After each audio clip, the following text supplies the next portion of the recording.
আসসালামু আলাইকুম গাইজ, আমি তিশা। তো চলে আসলাম আরেকটা নতুন ভিডিও নিয়ে। তো একদম কড়া রোদে বিকালবেলা আমরা বাসা থেকে বের হয়ে গেছি তিনজন একসাথে।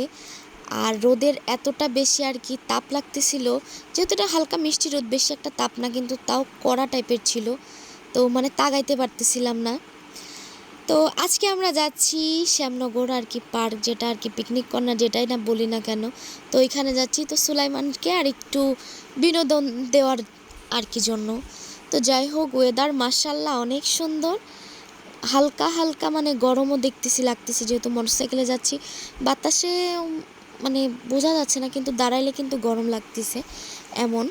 তো এই যে দেখেন আমার সুলাইমান, সে আবার সাদা চশমা পরাই দিছে তার পাপা। তো সে আবার নিজেই দেখতেছে, তো আমি তারে আবার দেখতেছিলাম। তো প্রায় অনেক দিন পরেই আমরা এরকম বিকাল বিকাল টাইপে আর কি বের হয়েছি।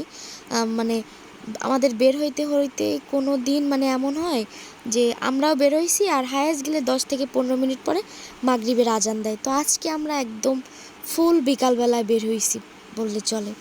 তো যাই হোক, রাস্তায় মোটামুটি হালকা হালকা জ্যাম ছিল, বেশি একটা জ্যাম না। আর ওইখানে গিয়ে দেখি প্রচুর পরিমাণে লোক। এখনও যে একটা ঈদের সময় যেরকম একটা ভিড় থাকে, এখন ওরকম হালকা হালকা ভিড়।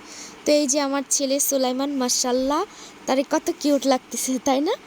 তো ফার্স্টে সে গিয়ে সব কয়টা এইখানে আর কি যে 3টা আর কি জিনিস ছিল, দোলনা, ট্রেন আর আর কি ঘোড়া ছিল, এগুলো একদমই লো কোয়ালিটি বললেই চলে, কিন্তু তাও সুলাইমান যখন এইখানে আসে তখন এই 3টা চড়ে।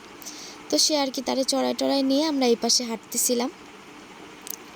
আমরা জামাই বই দুজনে মিলে আর কি গল্প করতে করতে, কিন্তু সামনে দেখি এত সুন্দর, সূর্যটা যখন ওই পাশে দিয়ে দেখতেছিলাম অনেক সুন্দর লাগতেছিল।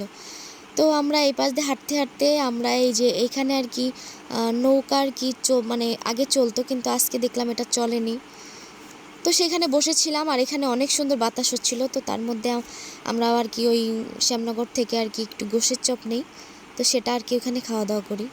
তো তারপরে যাইতে যাইতে দেখি এই যে সেই মদন টাক, এই পাখিটার বয়স অনেক দিন। সুলাইমান যখন প্রায় 6 মাস, আমি যখন ওরে প্রথমবার এখানে নিয়ে যাই তখনও হাঁটতে পারতো, কিন্তু এখন আরও পারে না। আমি জাস্ট 3-4 বার এখানে গেছি। তো এর মধ্যে হাঁটতে হাঁটতে হালকা একটু দূরে যাইতে দেখি এত পরিমাণে এখানে সাদা সাদা বক, তারপরে ছাই কালারের বক, অনেক রকমের বক ছিল। তো আমার ছেলে আবার দেখাচ্ছে যে দেখো এখানে পাখি। তো আমরা 3জনই দাঁড়াই দেখতেছিলাম। তো তারপরে মা আর ছেলে 2জনে মিলে গল্প করতেছে, আর সুলাইমান তো এখন সারা দিনটা যখন একটুখানি কোনো একটা জিনিস যদি তার চেনা হয়, তো মোটামুটি সে সেই জিনিসটা আমারে 101 বার বলবে যে এটা এই, এটা সেই। তো মাশাল্লাহ, এদিক তো আগে প্রথমে আর কি ও কথা কম বলতো, কিন্তু এখন মাশাল্লাহ দিলে অনেক ভালোই কথা বলে। তো যাই হোক, এই পুরো এরিয়াটা আমরা 3জনে মিলে আজকে হেঁটে আসলাম।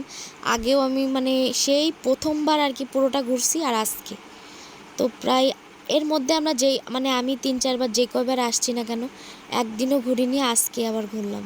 তো এখানে হরিণগুলোরে আমরা ওই যে ধানের যেই কি একটা বলে, ওইগুলি খাইতে দিচ্ছিলাম, কিন্তু তারা খায়নি। তো 2জনে বলা বলি করছিলাম খাইলো না কেন। তো আমার জামাই বলছে তারা নাকি শুধু ঘাস খায়, খড় মনে হয় খায় না। তো এই যে তাই নিয়ে আমরা 2জনে একটু হাসাহাসি করতে কথা বলতে বলতে আর কি চলে আসি। আর তার মধ্যে এই যে সুলাইমান, সে নিজেই একাই সব কিছু দেখতেছে, সব ঘুরতেছে। আর যেহেতু এখন সব কিছু চেনে, তো বলতেছে এইটা এই, এইটা সেই, সব মাশাল্লাহ বলা যায়। তো সে কিন্তু প্রথমে একবার ট্রেনে উঠছে, তো লাস্টে দেখি সে আবারও কেউ নেই, তাও তার জন্যে খালি ট্রেনটাই যে ছাড়লো, আর একটা লোক তার বাচ্চাটা নিয়ে আর কি ওঠে, পুরা ট্রেন খালি। তাও সুলাইমান উঠবে যেহেতু, তারে উঠানোই হলো। তো তারপরে আমরা একটু নাগরদোলনায় উঠলাম। তো আমি কোনো জায়গায় ঢাকায়ও কোনো পার্কে গেলে আমি নাগরদোলনায় উঠি না, যেহেতু অনেক জোরে চলে। ভাবলাম হয়তো এইটা আস্তে আস্তে চলবে, কিন্তু দেখলাম এইটাও একটু জোরে চলে, এক পর্যায়ে আমার মাথা ঘোরায়। তো আমি একটু বসে থাকি। তো এর মধ্যে বলে রাখি, আপনার যে যেখান থেকে আমার ভিডিওটা দেখতেছেন না কেন, অবশ্যই ফেসবুক থেকে দেখলে ফলো করবেন, লাইক কমেন্ট শেয়ার করতে বলবেন না, ইউটিউব থেকে দেখলে অবশ্যই সাবস্ক্রাইব করবেন। তো ঘোরা শেষ, আর অবশেষে আমরা আস্তে আস্তে হালকা পাতলা ঠান্ডা খাইতে খাইতে আমরা বাসায় চলে আসতেছি। আর আসার সময় কিন্তু মনে হচ্ছিল আরও বেশি গরম লাগতেছে। তো আজকের এই ভিডিও এই পর্যন্ত, সবাই ভালো থাকবেন, আল্লাহ হাফেজ।